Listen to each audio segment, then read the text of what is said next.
जब बात आत्मनिर्भर मध्य प्रदेश की होती है तो शिक्षा, स्वास्थ्य और स्वावलंबन पर विशेष फोकस होता है। सरकार इस दिशा में काम भी कर रही है और सरकार का एक मिशन भी है। इस मिशन को कुछ ऐसे सीक्रेट युवा हैं जो विजन के साथ आगे बढ़ा रहे हैं, लेकिन वो स्वयंसेवी संस्था बनाकर। आज हम खड़े हैं पोआ नाला गांव में, जहां पर एक पालन जो फाउंडेशन है उसमें बहुत सारे ऐसे युवा हैं जो अपने बेहतर भविष्य का निर्माण कर सकते थे, पढ़े लिखे हैं, वेल एजुकेटेड थे, लेकिन उन्होंने सरकार के इस मिशन यानी आत्मनिर्भर मध्य प्रदेश को बढ़ाने की ठानी और उसके पैरेलल जो संस्था डेवलप की, उससे गांव-गांव जाकर ऐसे बच्चे जो शिक्षा से वंचित हैं या जहां शिक्षा के हिसाब से ड्रॉप आउट लेवल बहुत ज़्यादा है, वहां पर उन्होंने अपने इस स्वयंसेवी संस्था के माध्यम से अपना काम शुरू किया और उन बच्चों को ग्रोथ दे रहे हैं। तो आज बात होगी ऐसे ही कुछ युवाओं से, जो युवा सरकार के मिशन को अपना विजन बनाकर आगे बढ़ रहे हैं। डॉक्टर मोहन यादव सरकार प्रदेश को आत्मनिर्भर बनाने की दिशा में कृत संकल्पित है, तो कुछ बीई, बीटेक, आईआईटी की पढ़ाई करने वाले युवाओं ने भी सरकार के इस मिशन को अपना विजन बनाया और प्रदेश के नौनिहालों का भविष्य संवारने ऐसे गांवों में जा पहुंचे जो दूरस्थ हैं। इन गांवों में ज्यादातर आदिवासी समुदाय निवास करता है और यहाँ का स्कूल ड्रॉप आउट रेशियो 70 से 80% है। इन युवाओं की पहल से विदिशा जिले के करीब 2 दर्जन ग्रामीण क्षेत्रों के बच्चों का भविष्य संवर रहा है, तो उनकी खेल प्रतिभाओं में भी निखार आ रहा है। शिक्षा, स्वास्थ्य और स्वावलंबन के क्षेत्र में काम करने युवाओं ने पालन सेवा फाउंडेशन बनाया और कठिन टास्क लेकर आगे बढ़े। इन 1 दर्जन युवाओं के जोश और जुनून का नतीजा ये निकला कि जनजातीय वर्ग के बच्चों ने राजकीय खेल मलखम्ब में भागीदारी निभाई। बच्चों को शिक्षा देने के साथ ही महिलाओं को स्वावलंबी बनाने की पहल भी पालन सेवा फाउंडेशन कर रहा है। तो आज बात कुछ ऐसे ही युवाओं की। तो सबसे पहले बात करेंगे इस पालन सेवा फाउंडेशन के फाउंडर मेंबर यानी पराग अग्रवाल जी से। पराग जी, ये एनजीओ जो आप चला रहे हैं, ठीक है, शिक्षा, स्वास्थ्य और स्वावलंबन के लिए आप संकल्पित हैं, बढ़ते आत्मनिर्भर मध्य प्रदेश के लिए जो सरकार कर रही है उसमें आप सहयोगी बन रहे हैं, लेकिन सबसे अहम बात ये आती है कि आपने इस एनजीओ की स्थापना क्यों की? आपको एनजीओ की स्थापना या पालन का जो मूल रूप जो संकल्प था वो शुरुआत कहाँ से हुई? अ, हम जब मैनेट में पढ़ते थे तो मेरे साथ बहुत सारे मेरे साथीगण थे, कुछ जूनियर्स और सीनियर्स। हम लोग वहाँ मैनेट के नीचे, अगर आपको याद हो, कोलार साइड नीचे जब उतरते हैं तो एक बस्ती पड़ती है। वहाँ पे आज भी मैनेट के बहुत सारे विद्यार्थी पढ़ाने जाते थे। तो मैं भी उन बच्चों के साथ अपने साथ वाले साथीगणों के साथ वहाँ पढ़ाने गया। ये सिलसिला मेरे फाइनल ईयर तक चला, कभी जा पाए कभी नहीं जा पाए। यही सिलसिला मेरा कंटिन्यूएशन रहा मेरा आईआईटी दिल्ली की जर्नी के दौरान भी। आईआईटी दिल्ली की जर्नी के दौरान भी वहाँ पे कुछ विद्यार्थियों का समूह था। वो प्रोफेसर्स के साथ मिलकर, साथ में एक मुनीरका के अंदर एक बस्ती थी आईआईटी दिल्ली के हौजखास के पास में। वहाँ पे हम लोग अध्यापन का, पढ़ाने का काम करते थे, बच्चों के साथ खेलते थे। तो ये प्रोसेस मेरा, जब भी मैं जहाँ भी गया वहाँ बच्चों के साथ पढ़ाना, या कभी जो ब्रिज के नीचे बच्चे पढ़ते थे, उज्जैन रहा, ग्वालियर रहा, वहाँ भी मैंने बच्चों को पढ़ाया। बट कहीं न कहीं बार-बार एक मन में एक छोटी-सी कमी जो खली वो ये था कि अब क्या हो रहा होगा उन बच्चों का, वो मुझे भी नहीं पता। भोपाल गया तो छोड़ दिया, दिल्ली था तो दिल्ली पढ़ा, बच्चों के साथ रहा। तो वो चीज़ें आज भी ऐसा मतलब का गैप सा लगा कि यार मैंने बच्चों को पढ़ाया तो सही, वो बच्चा कहाँ गया, क्या कर रहा होगा, कोई जानकारी नहीं है। उस समय इतना 4G 5G नेटवर्क नहीं था कि हम व्हाट्सएप ग्रुप बना लें, या उन पेरेंट्स के पास मोबाइल, या इवन हमारे पास भी एक नॉर्मल मोबाइल हुआ करता था। तो ऐसे करते-करते अब, क्योंकि मैं अपने बीटेक के दौरान ही, मैनेट के दौरान ही इन गाँवों में आया हुआ था। आप मूल रूप से कहाँ के निवासी मैं हैं? मूलतः विदिशा का ही निवासी हूँ। तो ये तो विदिशा जिले के ही ये गांव। पूरा जो अभी पूरे जो गाँव हमने 20 गाँव ले रखे हैं, ये विदिशा जिले के ही गाँव हैं। अच्छा, 20 गांव में काम कर रहे हैं आप। अभी हमारा करीब-करीब 20 गाँव में कार्य है। पाठशाला 6 गाँव में लगती है। सांस्कृतिक केंद्र जो हैं हमारे, वो करीब-करीब 23 से 24 गाँव में लगते हैं। फिर ये विदिशा ही क्यों चुना और ये आपने आईआईटी तक पहुंचे, पढ़ाई की, बीटेक किया, एमटेक किया, अब तो चाहते तो कहीं अच्छी जगह सेटल हो जाते थे, अब यहाँ पर? इसका सेटल तो हो ही चुका था, सही बात तो ये थी। तो छोड़ने की दृष्टि से कभी इन गाँव में नहीं आया था कि मैं अपना सारा कार्य छोड़ दूँगा। बट क्योंकि इन गाँव की स्थिति बहुत बाकी गाँव से जो मैंने देखे थे उनसे बहुत भिन्न थी। यहाँ शिक्षा का ड्रॉप आउट रेशियो एक अलग ही लेवल पे था। महिलाएँ जो निर्भर थी वो एकदम मज़दूरी पे डिपेंडेंट थी, एंड दैट टू अवेलेबल कुछ मंथ या कुछ समय के लिए अवेलेबल है।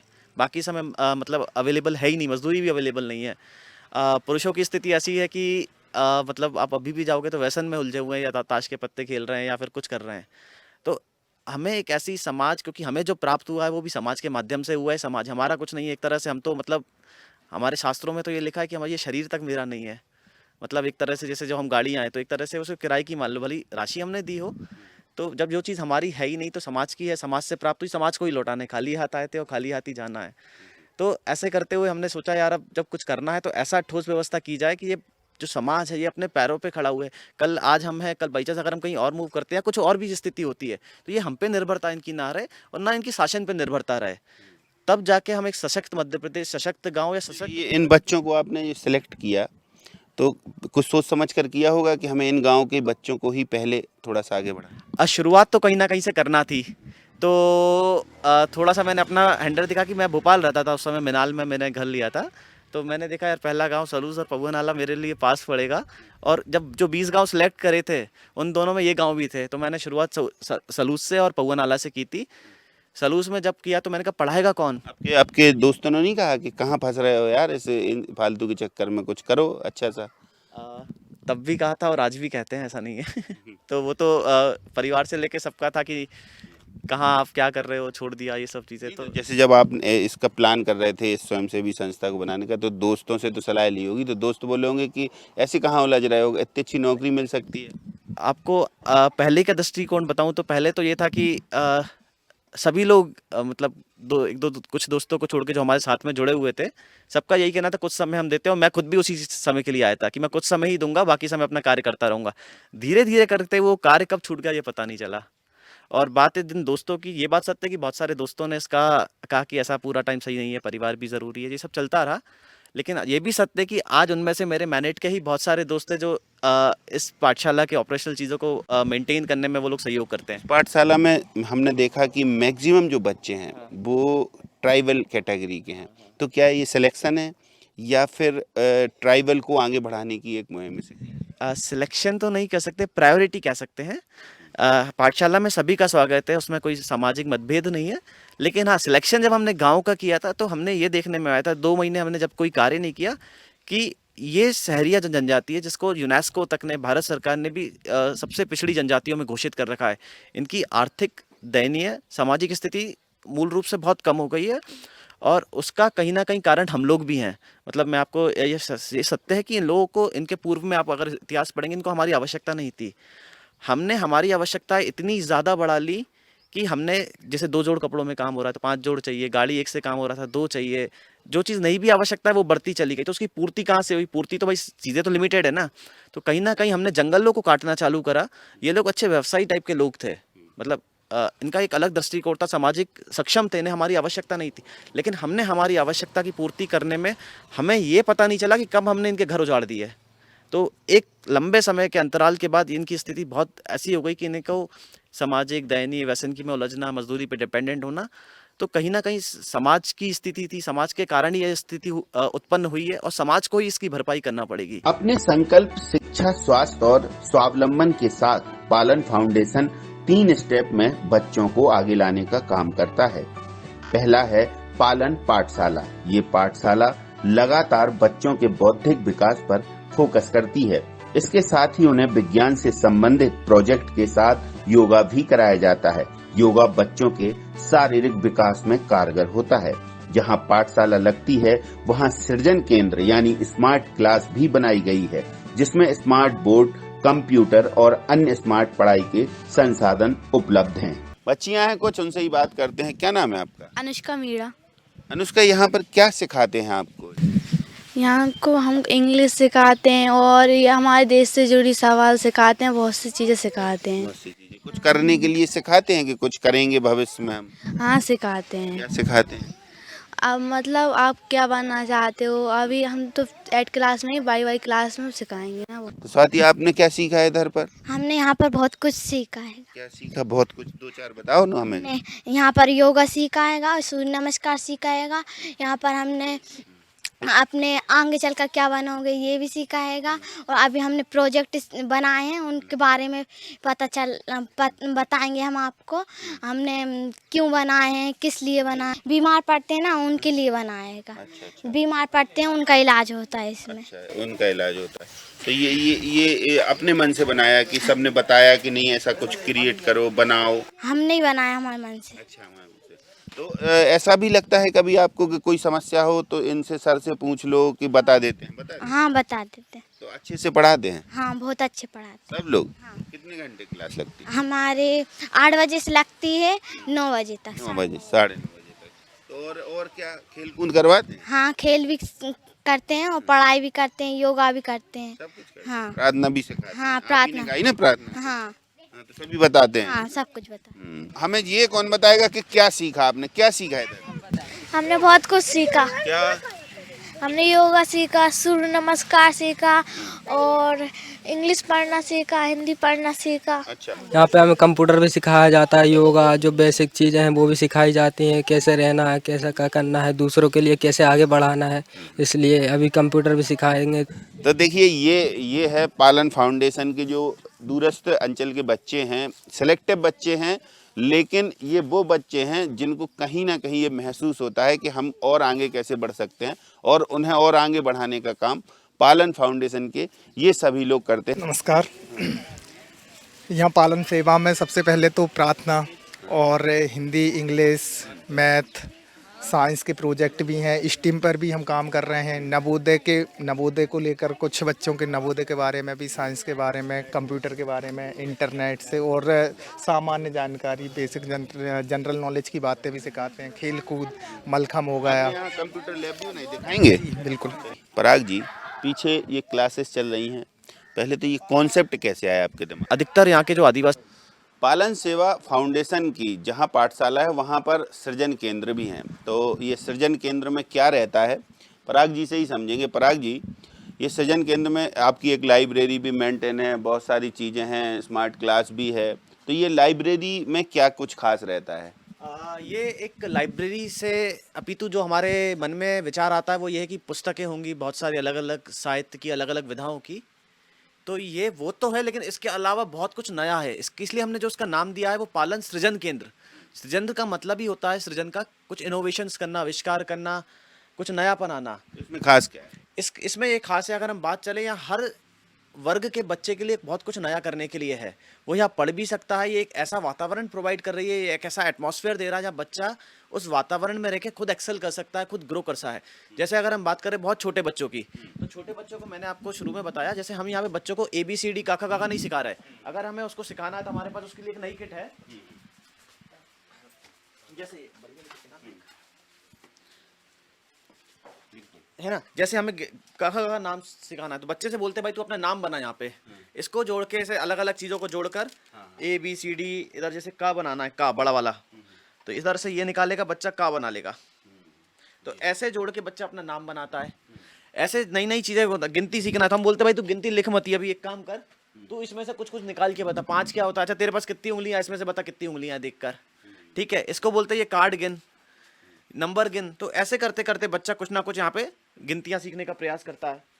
अब जैसे हमें कुछ सिखाना है अंगूर वगैरह, तो हम डायरेक्ट सिखाएं, इससे अच्छा हम इसको एक काम करते हैं। अच्छा ये क्या है भाई, बच्चा बताता है ये अंगूर है। अच्छा ये क्या है, बच्चा बताता है यहाँ घड़ी है। अच्छा अंग्रेजी भी सिखा देता है, ये क्लॉक है। तो सी क्लॉक है, अच्छा एक काम कर, घड़ी हो गया ना, हिंदी से ये शब्द ले और घड़ी बना के दिखा। कोई भी चीज़ ले लो, मैंगो ले लो, घर ले लो, तो बच्चा फोटो से पहचान जाता है। विजुअलाइजेशन हमेशा पहले से बहुत क्लियर रहा है। तो ये हमारी इस तरीके की बहुत सारी अनोखी किट है। इसकी बात करें तो ये एक बहुत साइंस की किट है, जिसमें बच्चे 5वीं से लेकर 12वीं तक के बहुत अलग अलग तरीके के प्रयोग करते हैं। जैसे अगर मैं इसकी किट की ये वाली बात करूं तो इस किट में क्या है, ग्लास ट्यूब है, डिस्क है, लिटमस पेपर टेस्ट है। लिटमस पेपर टेस्ट जैसे हमने बात करा कि जैसे भी हम कोई सॉल्यूशन में रेड से ब्लू कन्वर्ट हो जाता है या ब्लू से रेड कन्वर्ट हो जाता है, अगर बच्चों को करना है तो वो सॉल्यूशन बनाएगा। सॉल्यूशन भी इसकी किट पे साथ साथ है, इसके साथ वो लिटमस पेपर का टेस्ट कर सकता है कि एसिड से बेस।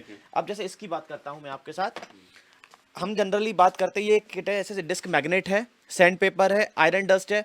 मैग्नेट के छोटी छोटी प्रयोग बच्चों को करना सिखा सकते हैं।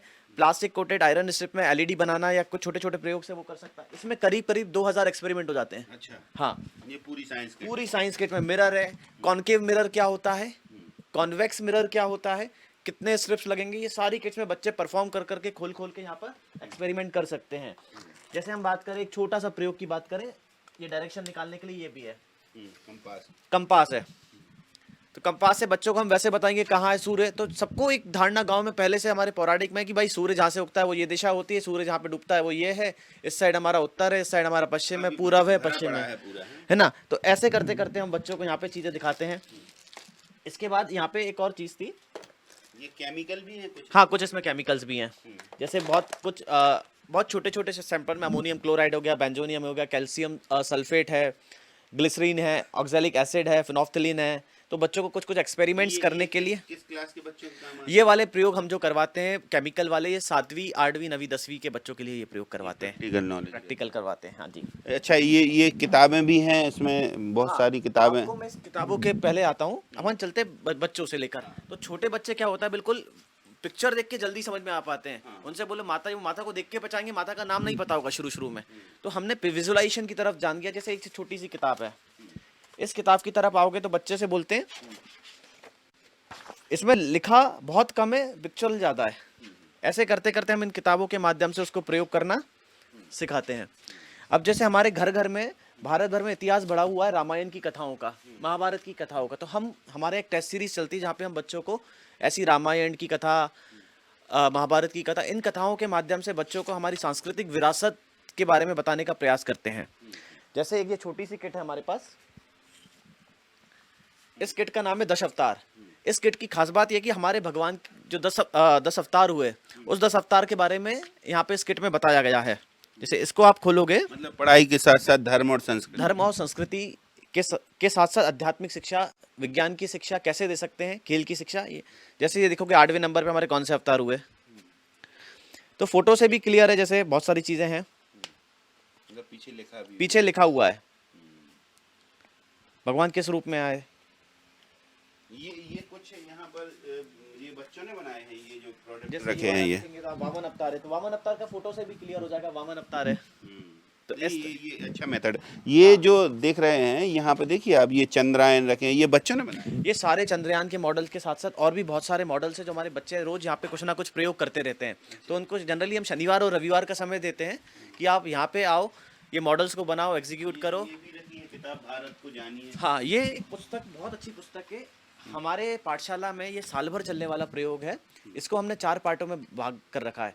पहला पार्ट इसका है भारत की भौगोलिक दृष्टि को समझने के लिए कि भारत में कितने राज्य हैं, कितना क्षेत्रफल है, कितने राज्य का कितना है, एक उस पर बेस्ड है। इसके बाद जो दूसरी चीज़ है वो है सांस्कृतिक धरोहर के ऊपर कि सांस्कृतिक विरासत भारत की कहाँ कहाँ है।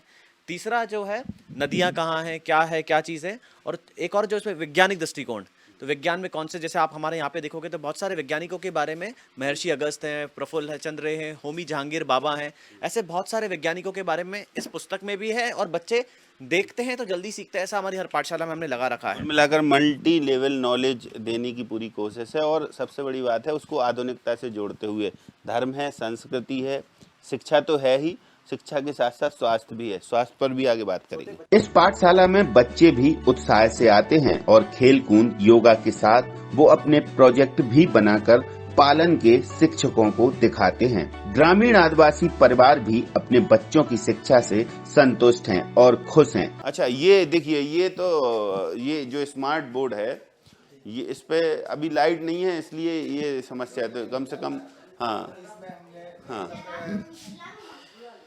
जो छोटी छोटी कविताएं हैं और बोले तो एक 5 मिनट 4 मिनट की वीडियो, इसी पे प्रोजेक्ट भी सिखाना होता है कि कैसे हम छोटी स्मार्ट वीडियो के माध्यम से सिखाते हैं। हाँ, और नेट की सुविधा के कारण, नहीं तो बाहर से भी हमारी बात हुई है तो वो ऑनलाइन भी हमें यहाँ पर पढ़ा सकते हैं नेट की। तो ये स्मार्ट बोर्ड है, इसमें आप लोग सीखते हो, इसमें दिखाते हैं, क्या दिखाते हैं? कंप्यूटर चलाना। हाँ। और वीडियो दिखाते हैं, वीडियो, गाना और निकबाते भी हैं, पढ़ाते भी। तो यहाँ पर आपको क्या सिखाया जाता है? यहाँ आते हो आप पाठशाला में? पाठशाला में सब कुछ सिखाया जाता है, खेल बहुत कुछ प्रोजेक्ट बनाना बताते हैं? बताते हैं। तो ये प्रोजेक्ट कब काम आएंगे? आप कौन सी क्लास में पढ़ते हो? 7th। 7th में। तो स्कूल जब जाते हो आप तो यहाँ का कुछ काम आता है यहाँ पढ़ाया हुआ? यस। क्या काम आता है? कुछ भी ऐसे योग या मोग या करवाते हैं, वहाँ पे करवा देते हैं स्कूल में जाके। अच्छा, आप करवा देते हो? सर बोल देते हैं, बोल देते हैं सर से, हम करा देते हैं। हाँ, तो यहाँ पर कुछ सीखने को मिलता है यहाँ बच्चों को? इंग्लिश सीखने को, यस। सब मिलता है। कंप्यूटर? कंप्यूटर भी मिलता है। जो क्लासेस स्मार्ट क्लासेस में वीडियो दिखाते हैं, क्या दिखाते हैं वीडियो में? वीडियो में प्रोजेक्ट बनाने के लिए और पढ़ाने के लिए यही बताते हैं। बच्चों को जब यहाँ आने थे आपके बच्चे, उसके पहले ये लोग पहुँचे थे आपके घर? जी नहीं पहुँचे, हमें मालूम चला है कि यहाँ पे कोचिंग लग रही है बच्चों की, तो हम पहुँचाने लगे सर। क्या सरकारी स्कूल में तो बस ऐसे है, गए और भगे आए, कोई ना तो यहाँ से कुछ सीख रहे हैं बच्चे? सीख रहे हैं सर, सीख रहे हैं घर बच्चे। पे जाके बताते हैं? जी जी हाँ बता। क्या ऐसा लगता है कि क्या इम्प्रूवमेंट हो रहा है बच्चे? इम्प्रूवमेंट, बच्चे सही से पढ़ रहे हैं, यहाँ से होमवर्क दे रहे हैं, बता रहे हैं बच्चों को, होमवर्क सही बता रहे हैं, बच्चे पढ़ रहे हैं सर। अच्छा, बच्चे को लगता है कि हमें जाना है पाठशाला? जी जी आते हैं बच्चे, शौक से आते हैं, और जल्दी आते हैं उठ के, नहीं कि कोचिंग जाना है, फिर कोचिंग से स्कूल भी जाना है सरकारी, इसलिए जी। तो इस पाठशाला में अपने मन से आते हैं बच्चे? जी हाँ, मन से आते हैं सर। बहुत कुछ कर रहे हैं, पढ़ा रहे हैं, मॉर्निंग का आज खेल सिखा रहे हैं, और बहुत सुविधा कर रहे हैं वे तो उनके लाने। थोड़ा बहुत बोलना सीख रहे हैं, सीख गए वे। तो मोर कोई आते हैं तो राधे राधे कर लेते हैं, पहले तो वे देखते भी नहीं थे। और का एक्टिव हो रहे हैं। हाँ, सीखो। और क्या-क्या सीखती हो इधर? यहाँ पर वो रोप मलकम और कंप्यूटर सिखाते हैं, पढ़ाते हैं। संस्कृत में श्लोक सिखाते हैं। अंग्रेजी सिखाते हैं? हाँ। और सिखाते हैं जी, क्या सिखाते हैं? ये पढ़ना लिखना और खेल कूद भी सिखा रहे हैं। अच्छा। और क्या, और वो उनने भैया ने बहुत सारी व्यवस्था कर रखी है, वीडियो वो क्या बोलते हैं, कंप्यूटर भी खोल रखा है, बहुत अच्छी व्यवस्था बना रखी है भैया जी ने। बच्चों को सीखते हैं? सीखते हैं जी। आप मिलते हैं बच्चों से तो लगता है कि नहीं लगता है सर किसी कहेंगे। हाँ, और भजन मंडली भी आपकी है? भजन मंडली भी है ना, करते हैं। हाँ, प्रमोट करते हैं आपको, कुछ सपोर्ट करते हैं? हाँ करते हैं जी। उन्होंने ही हमें सब साधन ला के दिए, ढोलक पेटी है, झंझरा मंजीरा जो सब दिए, नहीं हमारे पास कुछ नहीं था सर जी। अच्छा काम कर रहे हैं। अच्छा काम कर रहे हैं भैया। जनजातीय बच्चों के चहुमुखी विकास के साथ जनजातीय ग्रामीण महिलाओं युवतियों को स्वावलंबी बनाने की दिशा में भी पालन सेवा फाउंडेशन का सराहनीय प्रयास है।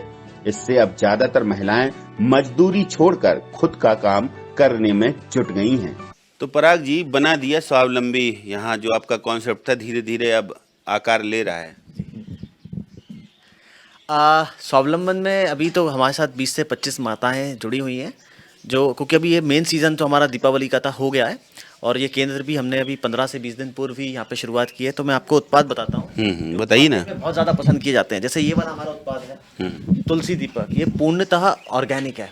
इसकी खास बात है, इसमें कलर भी, जो कलर आप देखोगे तो छूटेगा हल्का सा लाल, क्योंकि ये गेरू कलर से पुता हुआ है, और इसमें कोई भी एक जरा सा भी केमिकल उपलब्ध यूज इसके बनाने में नहीं हुआ। अच्छा, कैसे सिखाते हैं इनको बनाना? आपने सिखाया कि बुलाते हैं सिखाने? इसके लिए पहले मैं ही ट्रेनिंग लेने गया था, फिर मैंने 2 से 3 जगह ट्रेनिंग को लिया। इसके बाद ट्रेनिंग के बाद फिर मैंने खुद देखा, फिर महिलाओं को बनाना सिखाया, और फिर धीरे धीरे मार्केट, अपने दोस्तों को कुछ व्हाट्सएप ग्रुप के माध्यम से, भोपाल में मैं जहाँ रहता हूँ वहाँ लोगों को जब इन उत्पादों को दिखाया तो उन्होंने कुछ लोगों ने तो पहली बार इस तरह के ऑर्गेनिक या इको फ्रेंडली उत्पाद देखे थे, जिसे मार्केट में खूब पसंद किया जा रहा है।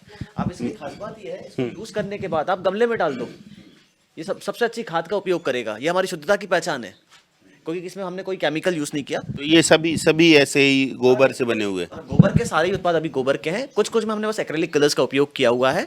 बाकी जैसे आप ये देखेंगे नेम प्लेट है, जैसे हमने तो पालन की बनाई है, ये नेम प्लेट पालन की बनी हुई है। ऐसी नेम प्लेट हम घरों में, जिसका भी हमें ऑर्डर आता है, हम नेम प्लेट घर की उसको बनाकर, गणपति जी सिंहासन पर विराजे। गोबर का है। अच्छा। हाँ, ये सिंहासन भी जो हमने बनाया हुआ है, ये गोबर का, इसके पीछे आप देखेंगे तो सिंहासन भी हमारा गोबर का है। और ये गणेश विसर्जन के टाइम हम ये मूर्ति बनाते हैं और कहते हैं आप घर के गमले में ही इसको विसर्जित कर दीजिए। इसकी इको फ्रेंडली की यही पहचान है, ये ऑर्गेनिक है कि आप अपने इसको गमले में ही आप विसर्जित कर सकते हैं। इसको आपको कहीं पर्याप्त, दीपक भी रखे हुए हैं बहुत सारे दीपक है। दीपक तो ये धूप बत्ती है? बत्ती है, दीपक है। आपको दीपक भी बताऊं तो ये बत्ती की क्या खासियत है? इस धूप बत्ती की खासियत है, जो मार्केट में अभी हमें धूप बत्ती मिल रही है, ये कहीं ना कहीं केमिकल का इनमें उपयोग हुआ है। ये धूप बत्ती की खास बात है, ये शुद्ध देसी गाय के गोबर से निर्मित है, इसमें किसी भी तरह का पर्यावरण को हार्म नहीं होना।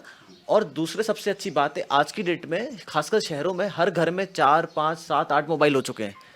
उनकी रेडिएशन से हमें क्या हार्म हो रहा है हमें नहीं पता, बट जैसे ही आप गोबर का धूप बत्ती नहीं जला सकते तो कोई बात नहीं, आप गोबर का छोटा सा कंडा भी जब जला देंगे ना देसी गाय के गोबर से निर्मित, तो वातावरण शुद्ध अपने आप हो जाएगा। तो अगर वो नहीं जला सकते तो आप धूप बत्ती जला सकते हैं रेडीमेड। ऐसी धूप बत्ती को आप यहाँ पे डालिए और धूप बत्ती आपकी तैयार। दीपक तो बड़े सुंदर दिखाई दे रहे हैं। इसके आप जैसे ये हमारा पैक था अभी जो दीपावली पे हमने 4-5 गिफ्ट हैम्पर्स बनाए, जो कॉर्पोरेट गिफ्ट्स में ये छोटा गिफ्ट हैम्पर है, सबसे छोटा गिफ्ट हैम्पर हमारा ऐसे ही गया था। ऐसे हमने गिफ्ट ये रख के ये दिया था। और क्या क्या बनाती हो बेटा इसमें? राखियाँ, दीपक, तुलसानी दीपक, समरानी का। ये सब आप लोगों ने बनाया? हाँ, ये सारे उत्पाद। अच्छा, तो कैसे बनाती हो ये? पहले मसाला कैसे तैयार होता है? मसाला इसमें गोबर पाउडर लिया है, थोड़ी सी मिट्टी ली है 10 ग्राम प्रीमिक्स लिया है, 70% गोबर पाउडर लिया है। अच्छा, तो ये सारे प्रोडक्ट, ये अंग्रेजी के भी कुछ लेटर रखे हुए हैं, ये क्या है? ये नेम प्लेट, जैसे कि घरों के बाहर जो लगाते हैं नेम प्लेट, उसके लिए इंग्लिश में ये सांचे हैं, उससे मन निकालते हैं आते हैं और मैं और महिलाएं जो गांव से आती हैं। अच्छा, ये क्या रखा है? ये श्री यंत्र हैं, आदि योगी, लक्ष्मी जी, पूजा की थाल, नेम प्लेट। भैया ये आप पूछ रहे थे। अच्छा, पूजा की थाल भी है इसमें, है ना? और ये नीचे क्या रखा है? भैया ये अमृत धारा है, और ये ओम है, श्री यंत्र हैं, गणेश जी हैं, दीपक हैं। काफी कुछ बना लेती हैं आप। और भी इसमें भी कुछ रखा है क्या? ये क्या रखे हैं? ये झूमर रखे हैं भैया। अच्छा, दिखाएंगे झूमर? हाँ।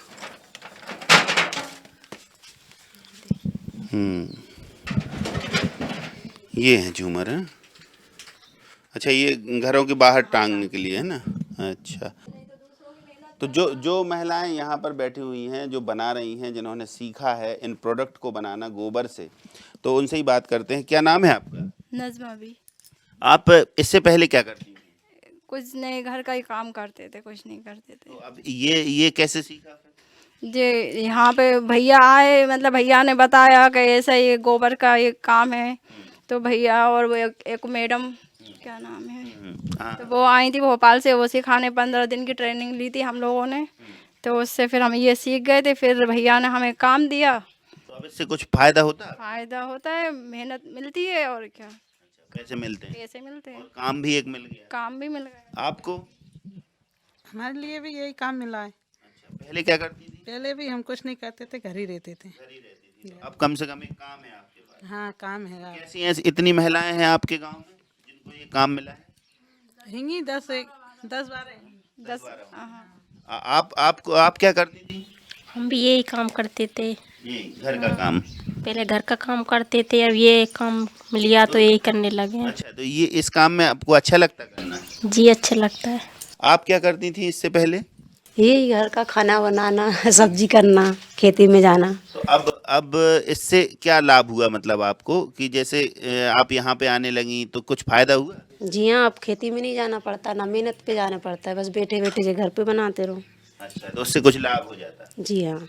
तो देखिए, ये स्वावलंबन की एक मिसाल है, और वो खुद ही बता रही हैं, उनकी जुबानी बात है कि पहले घर का काम करती थी, खेतीबाड़ी करनी पड़ती थी, लेकिन अब कम से कम इससे छुटकारा है, और अब घर बैठे एक काम है, काम अपने घर के कामकाज निपटाने के बाद का काम है, और दूसरों को भी सिखाती हैं, तो इसलिए उनको और अच्छा महसूस होता है। कि भविष्य की प्लानिंग, क्योंकि सरकार से तो अभी कोई आर्थिक मदद इन्हें मिलती ही नहीं है। पाठशाला, सृजन केंद्र और स्वावलंबन केंद्र सभी संचालित हो रहे हैं, और सीधी बात है कि पालन सेवा फाउंडेशन ये सब कर रहा है, लेकिन कैसे कर रहा है, सवाल सबके जहन में। ये कॉन्सेप्ट तैयार हो गया, सबसे बड़ी बात है कि राशि कहाँ से आती है इसको संचालित करने के लिए। पराग जी हैं, उन्हीं से पूछते हैं, राशि को कैसे समायोजित करते, कैसे संयोजन करते हैं? शुरुआत की जब बात करें तो खर्चा इतना ज़्यादा नहीं था, एक ही पाठशाला लगती थी, हमने शुरुआत एक ही गांव से की थी। तो मेरे साथ बहुत सारे मेरे मैनेट के और आईआईटी के कुछ मित्र थे जो इसमें सहयोग करते थे। धीरे धीरे कार्य क्षेत्र बढ़ता गया, कार्य गांव भी बढ़ते गए। पाठशाला आज की डेट में 6 पाठशालाएँ लगती हैं, 24 गांव में हमारा सांस्कृतिक केंद्र संचालित होता है, और कुछ स्वावलंबन के 4 से 5 गांव में महिलाएं कार्य करती हैं। तो धीरे धीरे लोग भी जुड़ते गए मैरिट में। करीब करीब मेरे 35 से 40 ऐसे मित्र हो गए जो अपना कुछ मासिक, कुछ त्रैमासिक या कुछ वार्षिक अपना योगदान 500 रुपये, 2,000 रुपये, जो भी उनसे अपनी सैलरी से कुछ अंश का भाग एक इन बच्चों की शिक्षा के लिए देते हैं। इसी दीपावली हमने एक कैंपेन भी चलाया था कि हमें एक बच्चे की पढ़ाई का जो राशि का शुल्क होता है वो 6,000 रुपये प्रति वर्ष आता है। तो इसमें करीब करीब मेरे भी बहुत सारे समाज के अन्य लोगों ने भी सहयोग किया। बहुत सारे इंडस्ट्रियलिस्ट थे जिनको मैंने पालन का मेल भेजा था या कुछ किसी ब्रोशर भेजा या कुछ उत्पादों को भेजा था।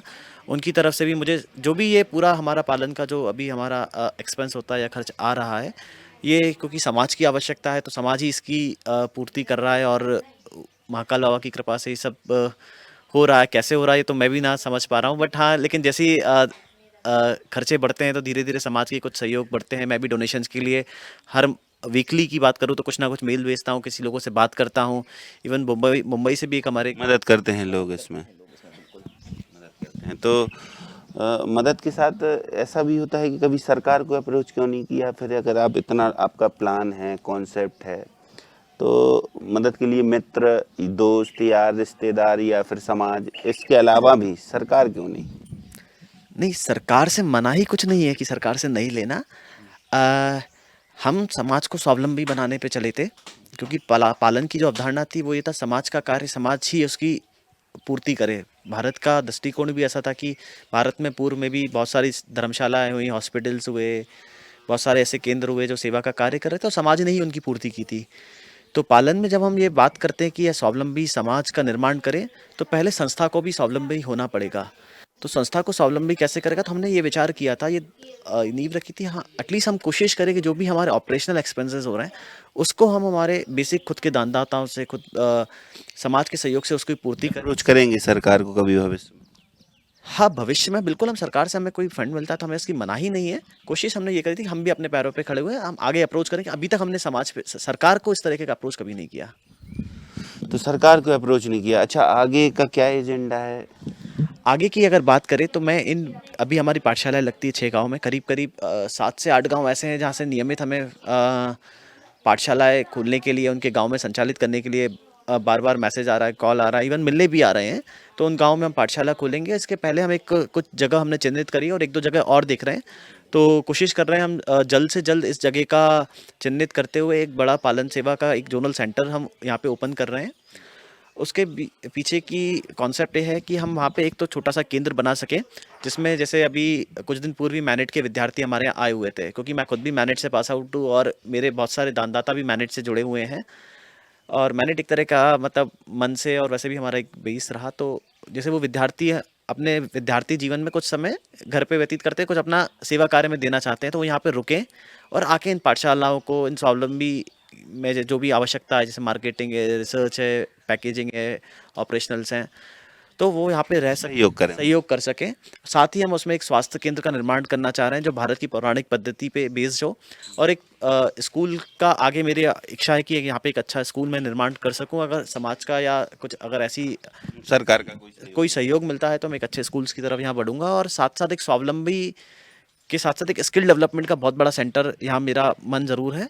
डिपेंड करता है कि जगह और ये सब उपलब्धता कैसे हो। तो देखिए, एक सोच है, बड़ी सोच है, अस्पताल खोलने की भी सोच है और स्कूल खोलने की भी सोच है। लेकिन अभी जो संघर्ष है पराग अग्रवाल जी का, वो संघर्ष आपने इनकी जुबानी ही सुना कि इनके दोस्त मदद कर रहे हैं, इनके सामाजिक लोग मदद कर रहे हैं, बाकी इनके जो परिचित के लोग हैं वो मदद कर रहे हैं। सरकार से इन्होंने अप्रोच इसलिए नहीं की कि पहले खुद स्वावलंबी बनाएं अपनी संस्था को, उसके बाद आगे बढ़ें। और यदि सरकार मदद करती है तो उसमें परहेज भी नहीं है। मन में लगन हो, जिद हो और जुनून हो तो सब संभव है। ऐसा ही कुछ चल रहा है पालन सेवा फाउंडेशन के सदस्यों के साथ, जिनके अथक प्रयास से दूरस्थ क्षेत्र के जनजातीय बच्चे मध्य प्रदेश के राजकीय खेल में भागीदारी निभा रहे हैं और प्रतियोगिताओं में हिस्सा लेकर पुरस्कृत भी हो रहे हैं। उन्हीं बच्चों की जुबानी सुनते हैं। तो मध्य प्रदेश के राजकीय खेल को कितनी बखूबी तरीके से खेल रहे थे ये बच्चे, जो पालन सेवा फाउंडेशन द्वारा प्रशिक्षित हैं। उनसे ही समझते हैं, उनसे ही पूछते हैं कि आखिर ये खेल सीखा कहाँ से। क्या नाम है आपका? लक्ष्मी। कहाँ से सीखा लक्ष्मी? उज्जैन। उज्जैन से। कितने दिन गई? भैया हम सबसे शुरू में गए थे तो 6-7 दिन गए, 5 6-7 दिन गए थे। अच्छा, उसके बाद अब यहाँ प्रैक्टिस करती हैं। हाँ यहाँ भैया लोग करवाते हैं प्रैक्टिस? हाँ और क्या क्या करवाते हैं? भैया वो पढ़ाई करवाते हैं और ये प्रोजेक्ट और ये मलखम वगैरह ये सब करवाते हैं। तो कैसा लगता है बेटा यहाँ सीख कर तुम्हें? भैया बहुत ही अच्छा लगता है। आप भी उज्जैन से सीखे हो? हाँ भैया। अच्छा, और क्या पढ़ते हो? भैया पढ़ते हैं, यहाँ पर कोचिंग लगती है और प्रोजेक्ट और ये संगीत और मलखम सभी सीखते हैं, कंप्यूटर क्लास भी सीखते हैं। कंप्यूटर क्लास भी? जी भैया। और क्या सीखते हो बेटा? रोप क्या सीखते हैं? रोप मलखम। रोप मलखम, ये क्या होता है? ये रोप लेती है रस्सी जैसी, उस पे चढ़ के उस पे ऐसा ही वो दिखाना पड़ता है। अच्छा, कैसा होता है? भैया वो रोप होते करके दिखा। हाँ, आप भी सीखते हो? ये सही है। आप भी गए थे उज्जैन? हाँ। तो कितने दिन की ट्रेनिंग हुई थी? 11।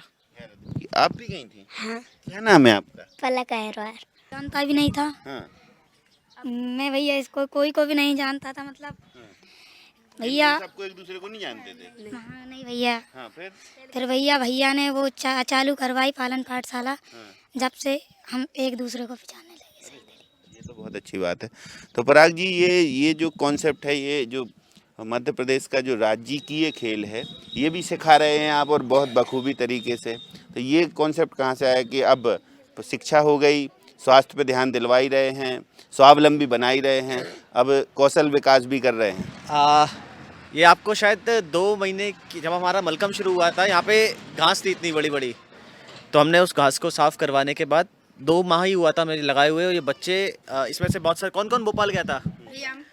इसमें से गर्ल्स टीम रीजनल कंपटीशन में रीजन में भोपाल संभाग में प्रथम आई थी और मात्र 2 महीने का अभ्यास था, 7 दिन की उज्जैन की ट्रेनिंग थी।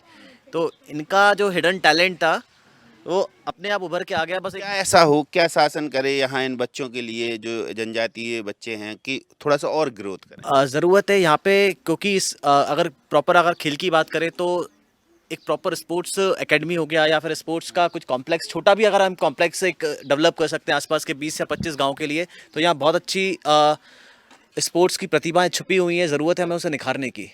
यहाँ हर घर में, हर आंगन में, हर एक गांव में बहुत सारे टैलेंट बैठे हैं, स्पोर्ट्स चैंपियन बैठे हैं, बहुत सारे एथलेटिक्स बैठे हैं, मतलब नेशनल इंटरनेशनल चैंपियन से ज़रूरत है। क्योंकि मलखम में भी अभी हम प्रॉपर संसाधन उपलब्ध नहीं करवा पाए। अभी आप देखेंगे तो हमारे पास छोटे मैट्स हैं, बड़े मैट्स जिसमें बच्चे रोप की भी व्यवस्था प्रॉपर नहीं है, हम सब्बल पे लगा के कर रहे हैं वहाँ पे, आपने देखा।